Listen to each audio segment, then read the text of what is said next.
What's up, Nickel City Mafia? That intro is brand new. That looked awesome, producer Mike. Thank you so much for putting that together. Here we are, football season 2 weeks away. Big cut down day was today. We saw tons of roster moves. It's the last crunch. We're doing our fantasy football drafts. We're making our last edits to our lineup, and we're starting to set those week one lineups. But in my opinion, everyone knows, your grandmom, your brother, your sister, your coworker, everyone can kind of get through the first 7 or 8 rounds of the draft. After that, it gets a little bit squirrely, doesn't it? So tonight, we are going to look at the sleepers that you should draft that your league mates probably do not know about. And if they do know about them, we're going to draft them ahead of when your league mates would. What's up, Jeremy? How you doing? Hey, nothing much. How you doing? Good, man. Yeah, really excited. I think it's fantasy draft season. I'd say it started like last Friday and it kind of goes through Labor Day weekend, maybe into like Tuesday, Wednesday, after Labor Day. So this is prime time for fantasy drafts. We got to learn about sleepers. I think it's one of the best ways to get an edge on your league. At the beginning of your draft, you kind of like don't want to mess it up. And the middle to the end of the draft is where you take your big swings and you really, go for that home run and try to win the league. So tonight we're going to be talking about sleepers at every position. I have one QB, Jeremy has one QB. We each have two running backs, we each have two receivers, and we both have a tight end. And then there might be some honorable mentions thrown in there at the end. But yeah, taking questions live if you guys want to ask, a this or that or draft strategy, anything like that. We're looking forward to it. So we also did a mock draft last week, last Thursday, I believe, and that's on our channel, Nickel City Mafia. So please like this video, subscribe to the channel. We're going to have fantasy football content every single week, sometimes more than once a week, for the rest of the season. So let's get into it. So Jeremy, the first position we'll talk about is quarterback. So, you just want to kind of like, if you do have who we're considering like a quarterback sleeper on your team, that's probably because you faded the position a little bit, right? I mean, we kind of agree if you draft one of these top 7 guys, 8, 9 guys, really no reason to have another quarterback down the board. But if you kind of punt the position a little bit, you're going to want to take multiple shots in this area here. So let me know if you're kind of punting the QB position. Who are you looking at as a QB sleeper this year? So I really like Kenny Pickett. I just think like second year in the league, he's got a lot of good weapons around him. One of the best head coaches. I just think there's a really good chance Pittsburgh has a really good year, kind of bounce back year a little bit. So I've been kind of taking him later as either if I want a backup quarterback or even in some of these like 2 quarterback super flex leagues, I'll grab him as like my second or third sometimes. Yeah, all the reports from camp and just things we can also see with our own 2 eyes out of for the preseason games.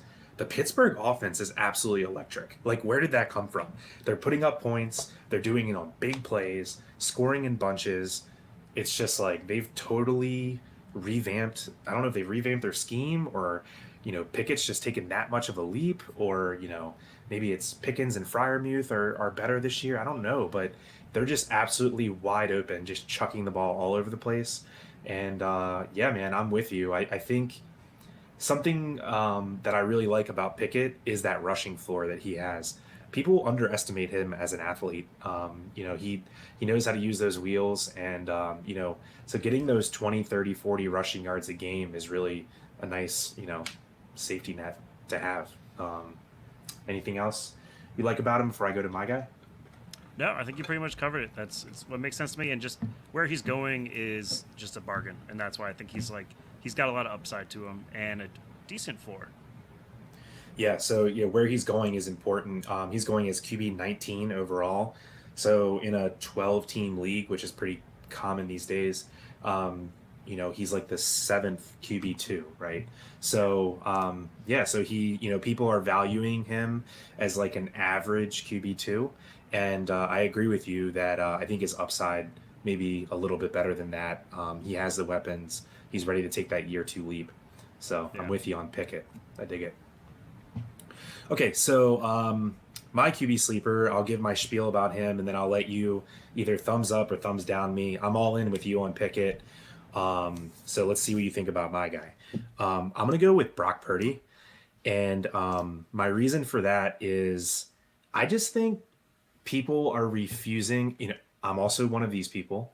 You probably know I'm one of the biggest Trey Lance fans, in the world, right? I was all in on Yeah. Trey Lance and Dynasty. I wanted to be a believer. I got drunk on the juice, whatever you want to call it. I was all in Trey Lance. But it's sometimes you just have to use your noggin and see and just listen to what the team is telling you. Even with Purdy having a elbow injury, they never fluttered. They always said, Purdy's our guy. Purdy's our guy. He's our starter. He's our clubhouse leader. So Shanahan and John Lynch, they see the practices, they see the games, they see what he does behind the scenes in the film room.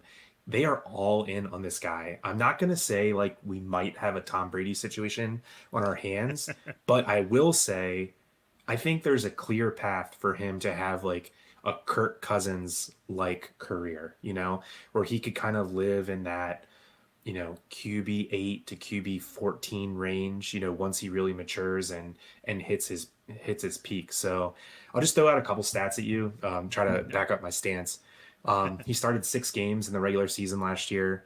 0 of those games he had under 18 fantasy points. I think that is just amazing. You're getting a nice floor from him.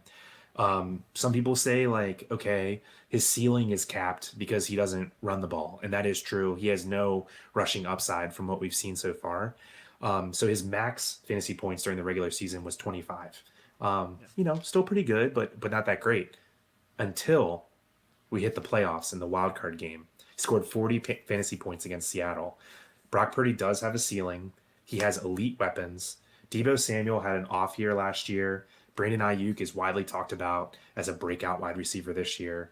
Christian McCaffrey's back healthy. George Kittle is an absolute beast. And Kyle Shanahan is the GOAT. I don't know what else you need to hear. Are you sold or not?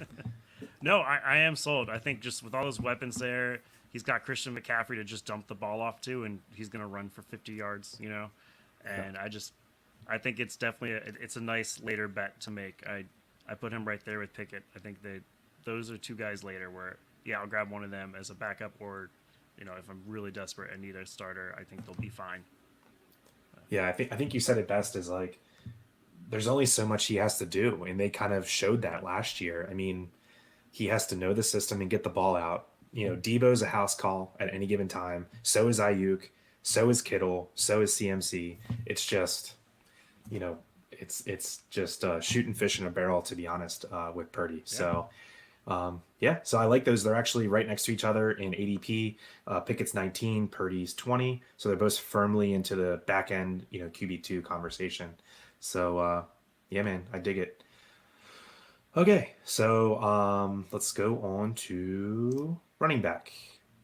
Tell me about your first running back sleeper, and just real quick to define sleeper. It has to have a definition, Yeah. right? We said that it was 10th round or later in 12 team leagues, in 12 team drafts. So that's what we're counting as a sleeper. Yeah, and when we're talking about sleepers, we're also talking about guys that, like in our opinion, I feel like guys that can really make a huge impact on your team. Like they're not guys that are just gonna like do okay. We want guys that can really break out and help you win your league. That's the idea behind the sleepers, and that's why I kind of like Jalen Warren for that. We talked about taking handcuffs that maybe aren't our handcuffs. Like if I have Najee Harris, I'm not going out of my way to get Jalen Warren. But if I don't, which I don't normally have Najee Harris on any of my teams this year. Jalen Warren is like my number one guy. I think on like any of my best ball drafts, any of my redraft leagues, I try to snag him everywhere I can, just because he's got that potential. If something happens to Najee Harris, or even if they end up splitting work or something like that, he's got potential to do really, really well. And I think at worst case, he can be a fill-in flex spot, and at best case, he's like a RB1, low RB1. Yeah, I'm with you, man. I mean, he kind of came out of nowhere last year. I believe he was a rookie last year, undrafted, and instantly won the respect of the coaching staff. Yeah. Najee Harris, highly touted running back, recruit, and I mean, I think we can all just be honest with each other. He's a solid, average NFL running back. He doesn't have the juice. He's not. He doesn't have a path to become elite. He's kind of going to be that you know, um, later half of his career, like Zeke Elliott, grinder type, might score some touchdowns, might catch a few balls. But I don't think Najee Harris is going to have many weeks where he's going to go off and win you the week. But we just talked about in the QB section how potent Pitt's offense looks. And Jalen Warren is just, you can tell the coaches just trust him so much. And in our ranking show, we talked about how it's great to draft other people's handcuffs. So, like a player that is a backup, but if something were happen to the lead runner, they could just absolutely explode. Like think Alexander Madison last year. It's kind of what we're searching for. And trust me, Jalen Warren is a lot better at football than Alexander Madison. I don't even think you Yeah, can compare the two. Like it's crazy. Like Alexander Madison is what, a fourth, fifth round pick, and he's like everyone's sleeper. Like he's yeah, gonna he's come not dominate. super. Yeah, Dude, not super Jalen Warren talented. is We'll better have to at see. every single thing than Alexander Madison. And we So just got a question from Bills fan CA. So, what does it mean when you handcuff someone? We're talking about handcuffs. It's usually we're talking about when you take, like in this case, talking about Jalen Warren, right? If you were to draft Najee Harris, and then you would want to take Jalen Warren, so that if something happened to Najee Harris, you would have his handcuff, Jalen Warren, already on your team.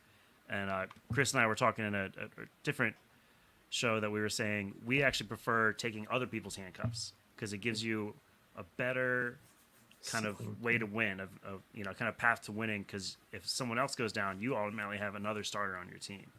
So we yeah. prefer that. But a handcuff is basically just like the backup to the starter. Right. Yeah, so taking your own handcuffs is kind of like, we'll call it like the high floor way to play because, if your starter goes down, you're not really going to be all that screwed. You already have the guy. Taking someone else handcuff is like, ching ching, right? Yeah. If that player goes down, you have trade capital or you have an instant starter. So, yeah, man, I'm with you on the handcuff thing. And I know who your second pick is, but I'm gonna go first. But I see you went the handcuff route, so I did, I yeah. kind of no. I actually I'm glad you went with two handcuffs because I went with two guys that I wouldn't really call handcuffs. I think they have a role regardless, but they're kind of taken way too late in the draft for me. So moving on from Jalen Warren, who is RB 43, drafted at number 125 overall, and my first sleeper a little bit down the board, right here. Mr. Kenny Gainwell, RB 50, 151 overall. That's about the 12th, 13th round. So, you got to practice what you preach. I always say if a backfield is unsettled, and like unsettling mean like no clear starter, there's been like no coach speak of that's our guy, he's our bell cow, we're going to ride this guy. Philly hasn't said a peep about anything about Swift being the guy, Rashad Penny being the guy, or Gainwell being the guy. So when that's the case, I'm going to take the cheapest of the three guys and cross my fingers. He's basically free. You're drafting him at the end of your draft. And, the Philly offense is absolutely elite, top three offense in the NFL. And, especially in PPR leagues, Gainwell's an elite pass catcher. So we really loved him coming out of college as well. I'll just give you a few stats about Gainwell. Um, the first one that's not a stat, it's just something obvious to notice. Rashad Penny and Swift are probably the two most injury prone running backs in the NFL. I mean, They're up I there, can't yeah. think of another one off the top of my head that's more injury prone than Rashad Penny. And Swift only plays about 8 to 12 games a year, it seems, right? So right off the bat, we have a path to more playing time. Now, that's even assuming that he doesn't already have the playing time. There was rumors that Rashad Penny may be cut. I haven't looked at the cut downs for all the teams. I doubt he got cut, but I mean, I think Rashad Penny to Philly was kind of like a dart throw. He was kind of a home run swing for them, but you saw how much that Philly loved Gainwell in the playoffs last year. I mean, they really leaned on him. In the Super Bowl, he had over 50% of the snaps. And the biggest game on the biggest stage, you go to your young running back who's undersized and you essentially ride him on that stage. that shows how much the coaching staff trusts him, how much Jalen Hurts trusts him. I don't know, man. I feel like, don't run away from good offenses, and I'm going to take a swing with Gainwell. What do you think? Yeah, I like going after people talk about like ambiguous backfields where like you're not sure who the top guy is there, and it's a great way to get in on one of those backfields where who knows, any one of those three guys could emerge on like one of the top scoring offenses in the league. One of those three guys could emerge as just like the guy there, and Gainwell's price is worth it. He's going so late in drafts, you can snag him. That's probably around 11th round ish, 11th 12th, 12th yeah. round. Yeah, you could probably snag him right around there, and he's just like we talking about upside. He's got that upside where if he takes over that backfield, it's a winning pick. Yeah, it's a wrap. Cool. Well, glad we agree on that one. Let's move over to your number two sleeper running back. Who you got? So I don't know if you'll agree with this one, but I got Tank Bigsby. I know you like ETN, but Yeah, no, I I'm, just I'm gonna think I'm gonna sit patiently and listen yeah, very well. I'm gonna work yeah. on my listening right here. Please sell me on Tank Bigsby. What do you got? Yeah, so third round draft capital. They drafted him to play him and use him. So I think he's going to be a complementary back to ETN. I think he's going to get some of the share. I don't think it's going to be like a 50-50 share by any means. I think ETN is their guy, but he's got again that kind of handcuff potential where something happens to ETN, then he's right in there and he's the guy. He's going to be in there doing all the work. They like him too. There's been a lot of good stuff out of training camp. I love sometimes there's a lot of the beat writers saying stuff too, right? But I just think he's a great dart throw at the end of your draft, and you're getting he's another one that's I think he's around the Gainwell area, so he's going to be like 11th, 12th round there too. Yeah, he goes right around where Jalen Warren went, which is like a round Yeah. or two ahead of Gainwell, which Okay. is Yeah. still very late in drafts. Yeah, and yeah, I'm just reading Fantasy Pros write up on him, saying he had a good preseason and he's one of the better handcuffs in the fantasy landscape. So Dan Turksey from Fantasy Pros agrees with you. Yeah. Yeah, I mean, I'm self-admittingly a kind of a Clemson homer, and I'm like all in on the Jags this year. Like I'm smitten with all of the Jaguars this year. I think they're just gonna have a breakout season. I think Travis Etienne was used wrong and not enough last year. So I'm kind of thinking, hoping, waiting, wishing that they'll use ETN a little bit more. But here's the thing: is like ETN, Bigsby, they don't have anyone else. I can't even name their third string. And Doug Peterson loves to utilize his running backs. And I think you're right, man. I mean, he's a high upside rookie that has an unknown ceiling. So let's take a swing. Yeah, it also seems like every year we see a rookie emerge from like a late round rookie emerge and be great. Like Elijah Mitchell, James Robinson, something like that, where someone going sometimes undrafted in our redrafts or at the end of the redraft that just comes out of nowhere, and he could be that guy. Agreeing with you there for sure. All right. Well, I take that one. Thanks for talking me into it. I don't own any Tank Bigsby in any dynasty Yeah, leagues. Probably because I have a lot of Travis Etienne, so I haven't been taking Bigsby because I like to not take my own handcuffs. But yeah, so that's probably the reason. Um, yeah, I think I'm just fading him because I'm so in on Etienne, but that's not a reason you should fade him. Cool, man. I like that one. Okay, so Tank Bigsby, running back 44, which is very firmly in the back of the RB4 category, same place as Warren. yeah, And I'm actually going to go one pick down to RB 45, and I'm going to talk about Jarek McKinnon. So I'm going back to that theme of unsettled, unsure backfield. And I don't know, man. I had no Jarek McKinnon last year, and I feel like every week I regretted it. And every time I played someone with Jarek McKinnon, I'd kind of look at the rosters next to each other and I said, their running back two sucks. Well, guess what? From week 10 to the end of the season, Jarek McKinnon was RB7, and that's in yeah, half PPR. I didn't look up what he was in full PPR, but I bet it's higher than RB7. So that's unreal, dude. And that's with Isaiah Pacheco having pretty much a breakout year out of nowhere. McKinnon, I would just call him like a gadgety type player. He's not quite as small as people think he is. Like he's pretty, muscled up. He's not like a Darren Sproles pass catcher type. Like he can work on the goal line and like He run does a lot of pass draws. catching though. That's one of Yeah, his yeah, draws. Is he does do a lot of the pass catching game, and for that's what sure. you want. You want to get those half PPR points there. For sure. I mean, I don't have the stats in front of me. I would hazard to guess like he probably had almost as many catches as rushes last year. I mean, that sounds like cha-ching, like when you're talking about fantasy, right? Yeah. So I don't know. RB7 for the second half of the year is pretty damn appealing. I know that Andy Reid just loves the odd, really neat skill set type of players. Jarek McKinnon, pass catcher extraordinaire. He traded for Kadarius Toney. They just like those people that they can be creative with around the goal line and, draw something crazy up. So I don't know. I just think they trust him a lot. And while I'm on McKinnon, I'm definitely not feeding the RB7 second half of last year at running back 45. Definitely not doing that. I'm also going to throw one that's related, that's even way deeper at you, and see how fast you just leave this stream. Okay. Yeah. I'm not going to say I'm in on him. I'm going to say I'm not out on Clyde Edwards-Helaire this year. Uh, yeah, he's just the talent doesn't seem to be there.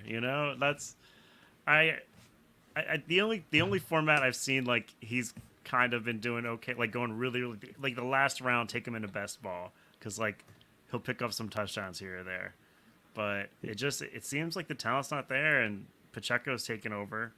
Between Pacheco and McKinnon, what work is left for CEH, right? Barring something happening, like an injury or something. I mean, running back 62, it's the Kansas City Chiefs. I'm just saying, like, He's I the get third it. one though. He's a complete disappointment.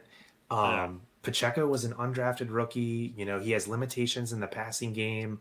The reason that Jarek McKinnon kind of didn't really blossom as a player until he was what, 28, 29 years old is because he got hurt every year. So Jarek McKinnon's extremely injury prone. He was his entire career until last year.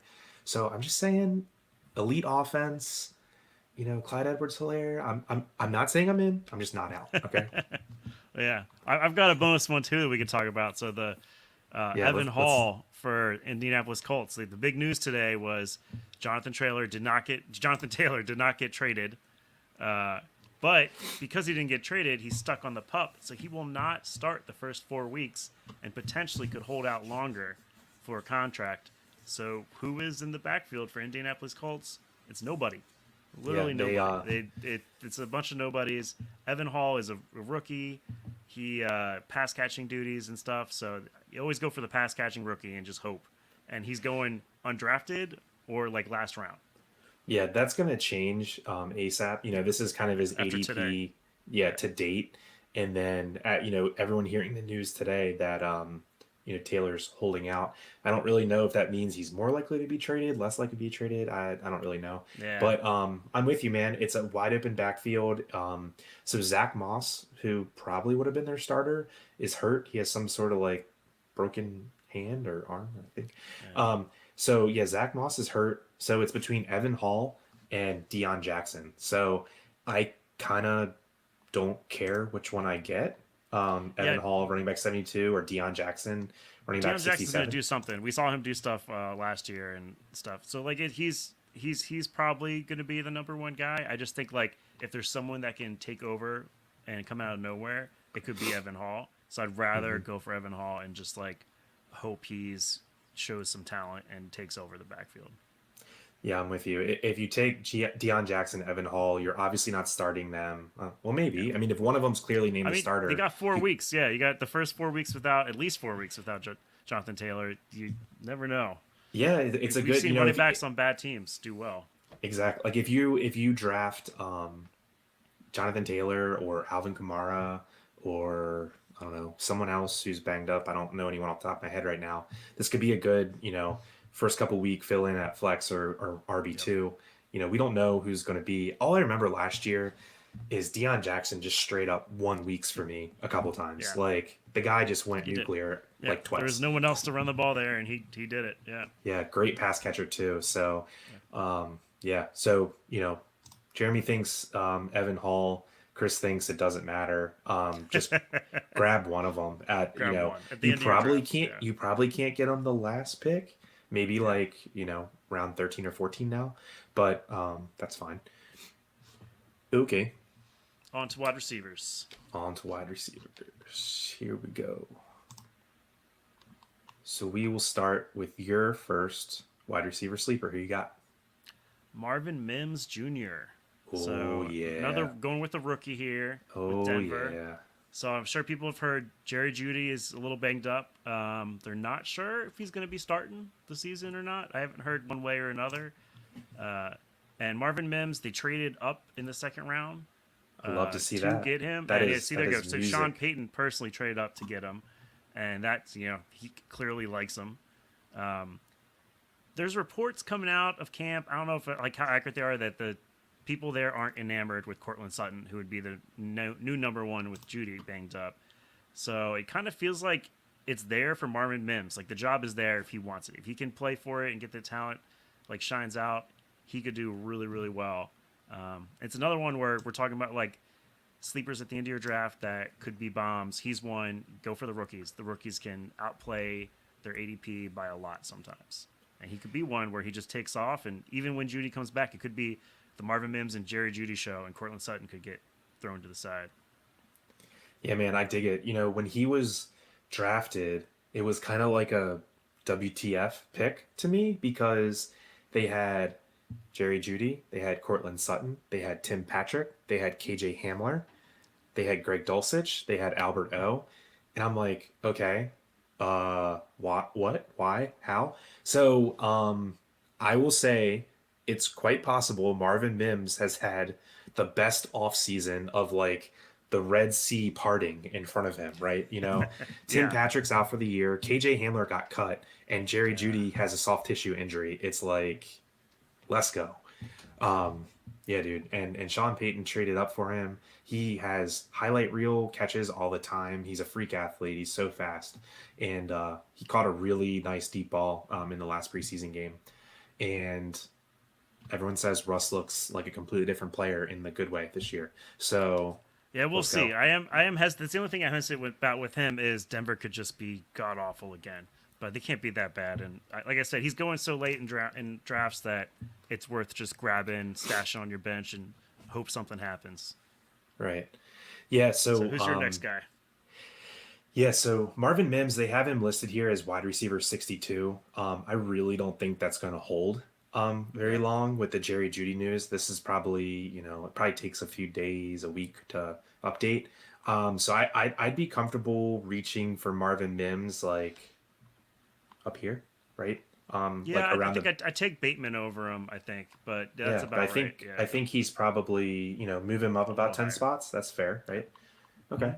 So, yeah. So if you want to shoot for him, let's go ahead and take him ahead of ADP because Judy is probably going to miss some time. It's a hamstring injury; they could always reoccur. So I dig that. So for my first guy, we're going to go all the way up one spot to wide receiver 61, and I'm going to talk about Mr. Rondale Moore. Those that watch the channel probably know that I have a hard on for Rondale Moore, and I can't seem to shake it Unfortunately. unfortunately. So I am back in 2023, and I am going to give it one last shot with Rondale Moore. Now the situation isn't perfect, right? Kyler's out for we'll call it at least 4 to 8 weeks. Or the year. Could be the whole year, right? They just traded for Josh Dobbs. I don't know what that's really going to They mean. cut Colt McCoy, who They like cut Colt actually has good McCoy. veteran Yeah, so status. it's either gonna be Clayton Tune, rookie, or Josh Dobbs. I don't know why they wouldn't get in on Trey Lance. I guess they're all in to get the first pick and get a Yeah, QB. yeah, That's they're just fair. tanking, right? I don't Yeah. at this So point. anyway, besides all that, I am still in on Rondale Moore, and here's why. When you have a QB that's, we'll just say not elite, or someone who's the, back half of QBs in skill in the NFL, they have a lower, A dot average depth of target. Rondale Moore is literally picture Debo Samuel, except like only half of his size. That is the role that Rondale Moore plays. He runs sweeps, pitches, screen passes, bubble screens, quick slants, and then every now and then, when you kind of rock the defender to sleep, he will take off and go for a deep ball. So I don't know, man. I love his skill set. He's like 5 foot nothing, like 180 pounds, but I don't really care. I just think he's a dog. And because, everything sounds terrible, I will throw a few stats at you to hopefully change your mind. So Rondell Moore played 7 weeks healthfully last year. In all 7 of those weeks, he played 86% or more of the snaps. Here are his target totals in those 7 weeks: 8, 8, 10, 10, 10, 13. Sounds Those pretty are good, great right? targets. That's what you want. I Yeah. think full PPR, he maybe has a chance. I just worry about his ceiling. I just don't think he's got the ceiling you want uh, in this range. There's some of the other guys I'd rather the rookies I'd rather take a shot on, like Mingo's right there in that area. KJ Osborne from Minnesota, I think I'd rather have him. Like it's Nico Collins right above him there. Hmm. Take a chance on Rashi Rice with Kansas City. So I think I agree with you. I think that if you're shooting for ceiling, if you kind of have a safe, like locked in team and you want to shoot for ceiling, I love like Mims, Mooney, Peoples Jones, Osborne, Tank Dell. Probably most of these people better. But if you want kind of that safe, like flex two or wide receiver four type, I just think Rondell Moore's PPR floor is just really nice, with a an inexperienced quarterback. Yeah, so he had on those targets 6 catches, 7 catches, 7 catches, 7 catches, 8 catches, 9 catches, Okay. and he also threw in 6 carries. Probably reaching here, but James Conner, super fragile. And can you name the Cardinals RB2?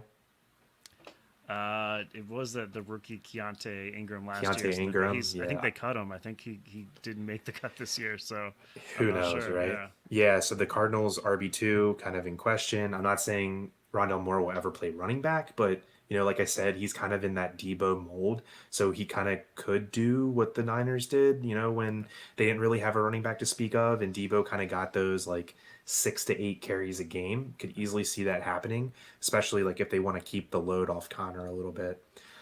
Yeah, man, and I just think there's no one to throw the ball to there. I mean, I don't think Josh Dobbs is going to be pumping the ball down the field to Hollywood Brown. Um, yeah, and there's just no one else. So yeah, that's my nice, wide receiver five floor play. Rondell Moore, pretty happy about it. Cool. Well, my next guy I think has been heavily disrespected in the ADP game, and that is the number one wide receiver for Kansas City Chiefs on their depth chart, Marquez Valdez Scantling. Wow. He's Let me getting drafted or not drafted in many leagues. And we all know that Travis Kelsey is the actual wide receiver one for the Kansas City Chiefs. But somebody else has to catch football there. And Valdez Scantling has that big playability. He might be like a boomer bust every week. Like he might have a couple weeks where he puts up 5 points, but he's going to have some of those weeks where he puts up like 20 points. He just catches a long touchdown and takes care of you for the week. Yeah. And I just think it's worth grabbing somebody on the Chiefs. And when he is absolutely free at the end of your draft, especially in best ball, I take him like with the last pick every time. Yeah, I dig that. The same way we were talking about like ambiguous backfields, I think you're right, and you're picking an ambiguous wide receiver room, right? Why pick Kadarius Toney or Sky Moore or Rasheed Rice when you can get MBS for a big discount over all of them, Yeah. right? So I'm with you. It's the same kind of strategy, when you don't know the answer, take the cheapest one. So Yep. I'm with you, man. I think no matter who steps up between Tony, Sky Moore, Rasheed Rice, none of them have the skill set that MVS has, right? So no one is taking his role. I think he's kind of like the wide receiver two, no matter what, and they're kind of like searching for that one, if that makes sense. Yeah, it's one of the things I've never understood about the Chiefs is they got rid of Tyreek Hill and just never replaced him.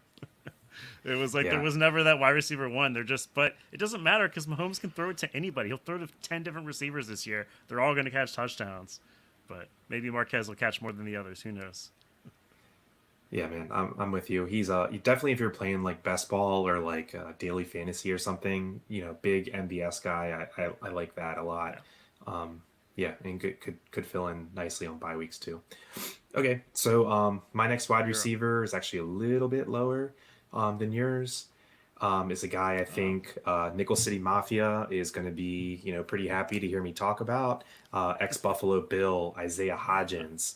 yeah. I kind of think tell prove to me why he's not the Giants' number one guy.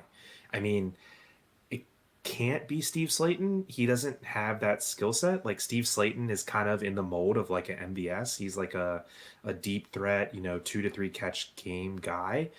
Same thing with Jalen Hyatt.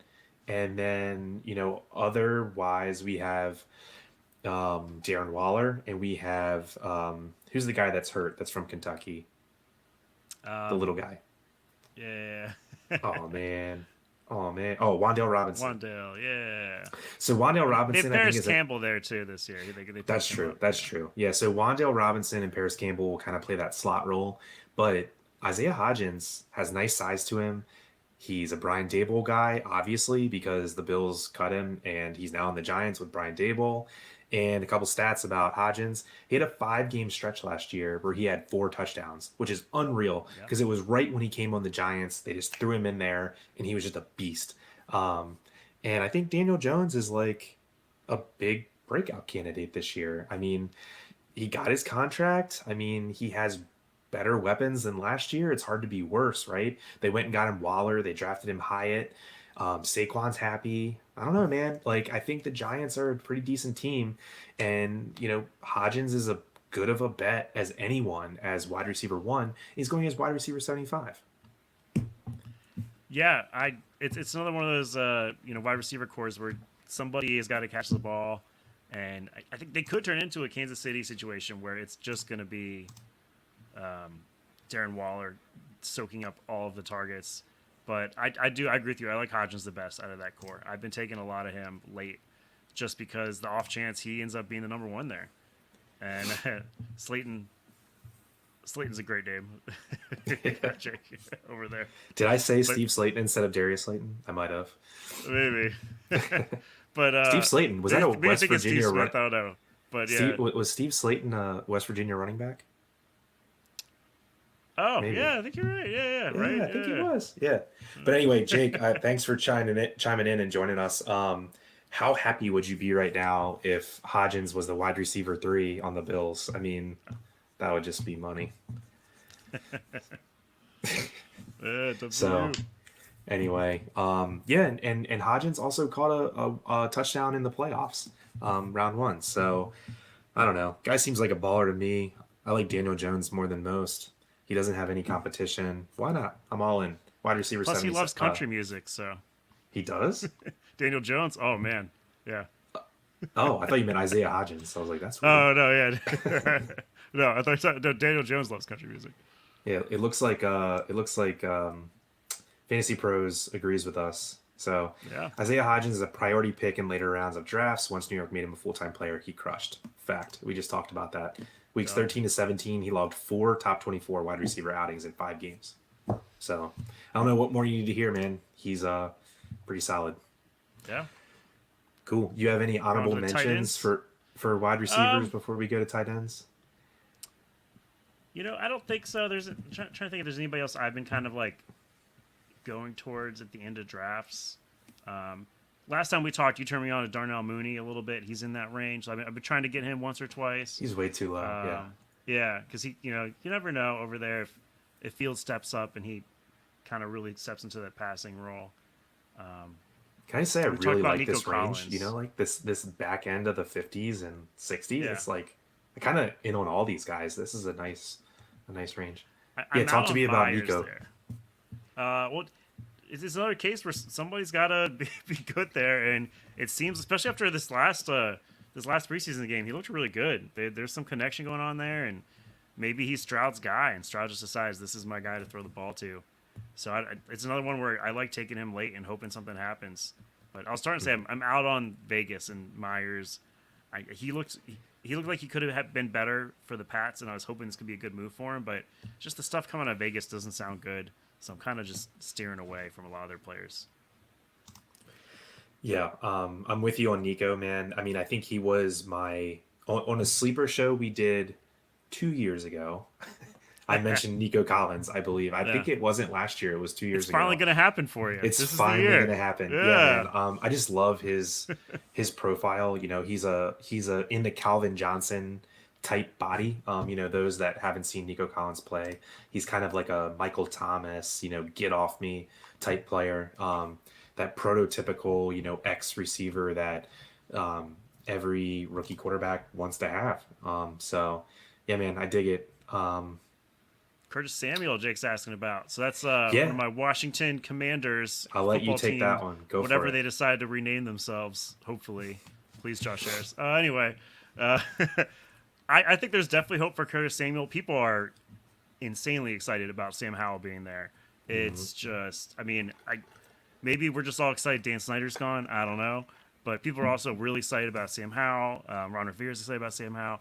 And I think if he can sling the football like they're saying, there's definitely hope for Curtis Samuel to be the wide receiver 2 or 3 in there. Him and Dotson, I think, would be kind of competing for that 2 or 3 role. But Curtis Samuel, he's kind of a little bit more of a slot guy now. I feel like he's a little older and he fits a little better there. But I could see him with him. I think you're kind of hoping for touchdowns, right? You're hoping he's getting a little 5 yard drop touchdown pass situation rather than like the big plays that some of the other guys, McLaurin and Dotson, are going to make. But Yeah, I think there's definitely hope for him. And he's a guy that's going pretty much free in drafts last round. agree. And I think the path to playing time for Curtis Samuel is kind of like twofold. I mean, he's firmly the wide receiver three there, which is Yeah. good, right? They don't have a dominant tight end, so you're probably never going to see many two tight end sets and maybe like some no tight end sets. They don't really have anyone, right? So three wide Yeah. receivers is probably going to be pretty common. So number one, like he's already firmly the third pass catcher on the field, which I love. And number two, he has a kind of similar skill set to Antonio Gibson. Let's remember that Curtis Samuel used to play running back, and the Panthers actually employed him as a running back for several weeks in a row back when Ron Rivera was the coach of the Panthers and they had a lot of injury troubles and they ran Curtis Samuel and he looked great.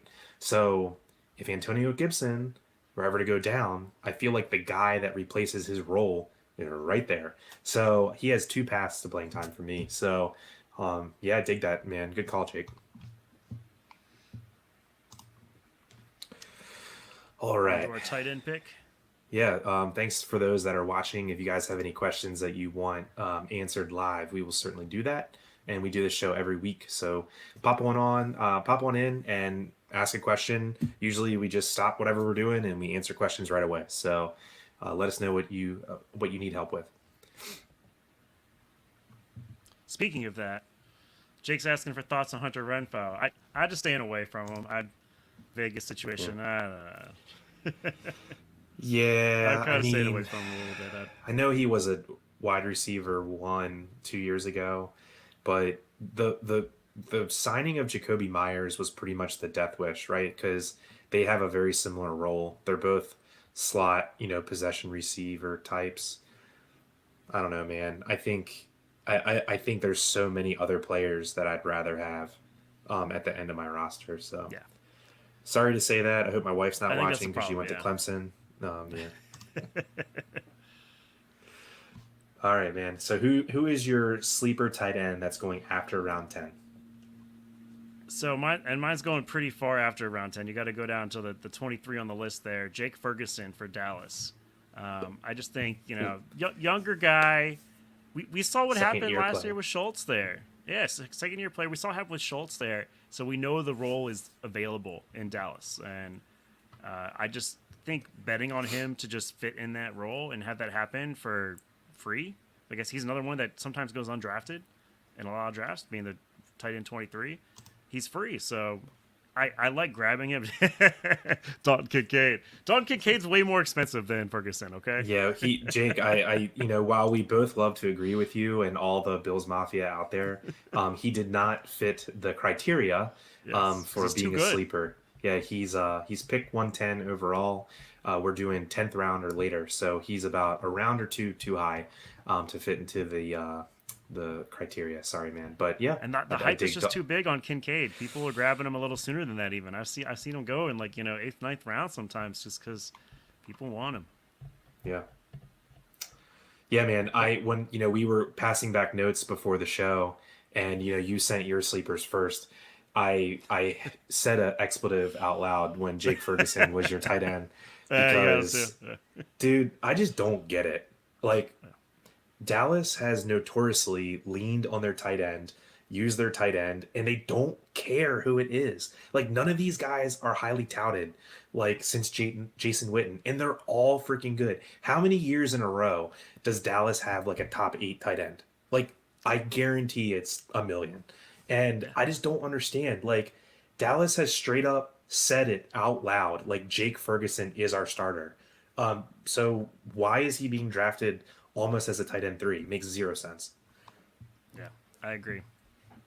Yeah, I mean, I guess they were like people were worried about like Schoonmaker, who was drafted. Where's he at? I don't I even think know. they were like at the beginning of camp. Nobody was sure who that job was going to get, but once it was like, and it's very confirmed that Ferguson's the guy. Then it's like, okay, I think he's just like we said, he's a stash at the end of the draft, and he's your backup tight end, and who could potentially get top 10 quality there. Yeah, man. I mean, I couldn't agree more. I would. So I'm gonna go. I would take Jake Ferguson over everyone here, and I would probably take him here. Like, Yeah. he's I don't know. I probably like Higbee and Laporta and Jawan Johnson. Oh, I think they're a little safer picks. Like you get to some safer picks. Everett is a little safer. rookie tight But end. Laporte is a safe pick. I don't know, man. he's they're saying he's another like Kincaid type where they're saying it's going to be all pass catching and not a lot Yeah. of blocking.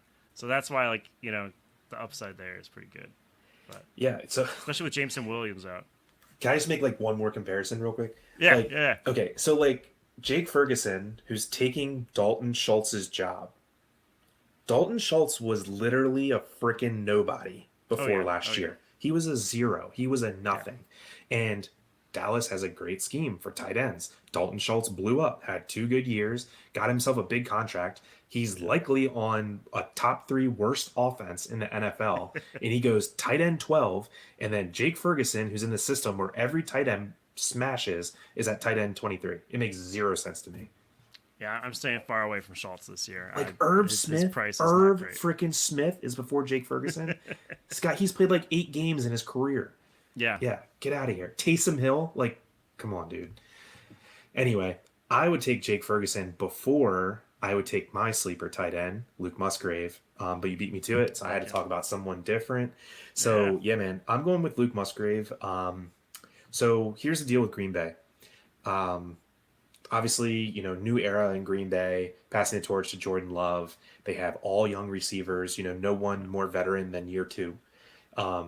Both of their tight ends, they were drafted this year, and they basically cleared their roster of tight ends, and then they drafted 2 this year and said, you guys figure it out, right? Let's see who's better. And they drafted Musgrave, I believe, in the 2nd round, and then they drafted Tyler Kraft in the 4th round. So anyway, yeah, Musgrave was the higher pick, and so this guy, just for a backstory on him, absolutely freak-a-leak type athlete. This is not a go out 8 yards, turn around, catch the ball, and fall down type tight end. This guy is running seam routes. He's doing jump balls at the goal line. He's an absolute specimen of a human. His problem and why he didn't get drafted in like the 1st round where Kincaid went is he didn't play many games in college. He was always struggling with injuries. He seems to be past them, and he's just, I mean, I literally, because I'm very in on him, I'll kind of like read his reports all the time. I haven't looked at this one, but I bet it says something good. Yeah, there we go. Luke Musgrave. Packers aren't hiding big plans for rookie tight end. Like, literally, I didn't even look at this source, but every source you look at, they're like, yep, all in. Let's go. So, sometimes you just have to listen to what the team says. And, Jordan Love, young QB, going to look for his tight end. We all know that. other than Watson and Romeo Dubs, Aaron Jones, like who's the ball going to? It's a target funnel in Green Bay. I think that offense is going to be better than people think, and I'm going to go with a high upside, rookie. So that's my I take. think so What do you too. think? Yeah. Another bonus sleeper, real quick on that offense, though. Jaden Reed, I like Okay. for someone else to throw the ball to. Just Yeah, I good profile, but he's like definitely a huge dart throw. Like just Yeah, yeah, he's another one he's of those. probably firmly their Q. I mean, their wide receiver three. Maybe four, but he is a rookie. Now, let me run another Packers take by you because I heard this on the radio yesterday and I almost crashed my car. So, do you know who Jeff Mans is? Like he's a fantasy tout that does XM radio, and Oh, he gotcha. I forget the name of his website. Oh, Yeah. Fantasy Guru. No, I don't know. I forget. But anyway, Jeff Mans, like pretty widely known fantasy analyst, and his big take yesterday was Romeo Dubs outscores Christian Watson. I don't think he's right, but I wouldn't be surprised if they're pretty close. I like Dubs. Like you said, I think people are underestimating Green Bay's offense. They could end up doing really well, and they could also be in a lot of shootout situations where they're just going to be throwing the ball a lot. Yeah, definitely agree. I mean, I think Green Bay's well coached. Yes, it's bad that Rodgers is gone, but we don't know if Love is a Is huge it step bad? down. He was Yeah, he exactly. was We so don't know. terrible last year. They Yeah, can't be worse than last year. He was so yeah, bad. He just gave fully up on agree. football. Yeah. Yeah. So, What? yeah, that's kind of everyone we had planned to talk about. So, those that are watching live right now, feel free in the next couple minutes to ask any questions. It doesn't have to be about sleepers. It can be about drafts or strategies or types of leagues or, should I do this trade or this or that? Whatever you got, throw something at us. But yeah, while we're waiting to see if any questions come in, I'm just kind of curious to see what other QB sleeper we might pick if we had to pick someone different than Pickett or Purdy. I guess Jordan Love, right? We just talked him up. Yeah, or I've had people tell me they've been taking Howell late as I just dig like that. who knows, Hmm. he is a little bit unknown. He looked kind of good at the end of last year. He's been looking really good in preseason. So he's one where grab him late, see what happens. Yeah, I Uh, agree with you there. I mean, there's and there's no he way I rushes a want. little bit. He'll rush for a Yeah, touchdown here. he's Like he's got wheels, man. yeah, He ran a lot. I think yeah. I don't know if it was his last year of college or maybe the year before, but he was super mobile, and then he kind of backed off of it. But yeah, man, I like how definitely more than Jimmy G. I'm probably not gonna draft Kyler unless I have like maybe like one of the top QBs and I don't need a backup and I just like want to take a total dart. If you have an Maybe. IR spot, that's the hack Yeah, with Kyler. If you have an yeah, IR that's. spot that you can use him for, you pick up Mhm. Kyler, throw him in the IR spot, and he sits there, and maybe something happens. And he's not wasting a Right. roster spot. Yeah, So but I'm that's a I'm little probably cheat taking code. Sam Howell over Jimmy G, Stroud, and Stafford. I think just because these two have no rushing upside at all, and I think and I'd take him over Bryce Young. Even I know he's got the rushing upside, but wow, man, I heard about Carolina. I almost picked him as Yeah, my sleeper. I mean, so yeah. I it's don't know. just it's kind of interesting. Is like, I feel like Bryce Young because he's like such like a quiet, like simple guy. It like he doesn't get like the fanfare. Like to Yeah, me, the hype. Bryce Young shouldn't be only two spots ahead of Stroud. Like he has rushing upside. He's on a better team. I don't know, man. Like I think we might really be sleeping on Bryce Young. Like if he outscored Anthony Richardson, like I don't know that I'd be stunned. Um, Yeah. so I don't know. I see what you're saying, and actually, this ties into a good question from Jake. There, thoughts on the Panthers players for fantasy? Um, yeah, I'm missing on Miles Sanders this year. Some people are loving him, and they just think he's going to get all the CMC hype and work and stuff. I'm not as confident. DJ Chark, yeah, Chark always produces, right? When Somehow, he's healthy, yeah. yeah. When he's playing, he always produces.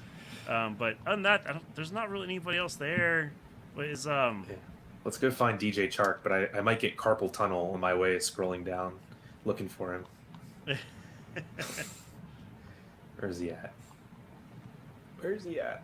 There he is. Let's see if he's healthy. I know he got banged up. Here we go. And Chark then, hamstring, planning to be ready week 1. so he's Yeah, man. banged up, but he's supposed to play. And they got Hayden Hurst there too. Jonathan Mingo for the rookie pick. We talked about that a little bit earlier. Yeah, like he's a good dart throw towards Yeah. the end of your draft because, again, you want to take chances on people that could get to that number 1 wide receiver position. He could do it there. Yeah, it's funny. There was like, I don't know if you saw the thing on Twitter where like a lot of people were making fun of the Panthers wide receivers because like Chark was hurt and like they were all just like so slow. It looked like they were all like running in mud. Yeah, because they have Thielen who like I'm faster than him, and then Mingo's slow too. Yeah, he's more of like a high point the ball, Yeah. contested catch guy. I don't really know a ton about Mingo, so I don't want to give like a strong stance on him, but yeah, I mean, I think I think Excuse for me. where he's going in the draft, he's worth it. He's another one of those guys where we're talking about sleepers. He's worth taking a stab on him, take a chance, and maybe it pans out for you. Yep. But Agreed. we haven't mentioned about like when you're drafting rookies as your sleepers, you kind of have to be patient because a lot of times with these rookies they don't break out to the second half of the season, so they kind of have to sit on your bench for half the season until they break out, or you grab them off the waiver wire. A lot of everybody in the redraft game, a lot of the grind is grinding the waiver wire and picking up those players maybe the week before they get hot if you know what you're doing, or when they get hot you're spending as much as you can to grab them. Yeah, I will say, waiver wire and checking out rookie, like, don't just look at stats. I think that's what I've really learned these past couple years is don't just look at box scores and say, oh, well, they didn't do much or they did something. Look at route participation and target share, Yeah, and targets. and I love like snap percentage, right? If they're on the field, if they're like constantly on the field more and more, it shows that they're learning more and more of the playbook and the coach is trusting them more. So don't just look at, if they caught touchdowns or if they caught a, deep pass or whatever. Look to see how they're slowly incorporated into the offense. Yeah, man. Very Well, true. yeah, that's all we got. And yeah, I think this was a pretty fun show and kind of talked Yeah. about names that aren't household, right? They're probably not drafted in your draft or they're drafted really late. Everyone's drunk or like not paying attention by then. But yeah, it was fun and hopefully you guys can take a couple of these people and get an edge on your league. Yeah. Good luck. Cool. Big Well, weekend. Cheers. yep. Cheers, man. And we'll see you guys back. Uh, maybe next week. We got to think Yeah. of one more show to do before the season starts. Got to think of a type of show to do. But if you guys want to comment in the comments, which type of show for fantasy football you'd like to see, we'll do it. Right. So Yeah. yeah, shoot us a message and we'll get right on that. Because we kind of have a free week next week before football officially starts. But thank you guys for tuning in. Still, some of you guys watching, I really appreciate that. And like the stream, follow Nickel City Mafia. Give us a share on social media. Give us a follow. We really appreciate you guys. See you the rest of the season. Peace. See ya.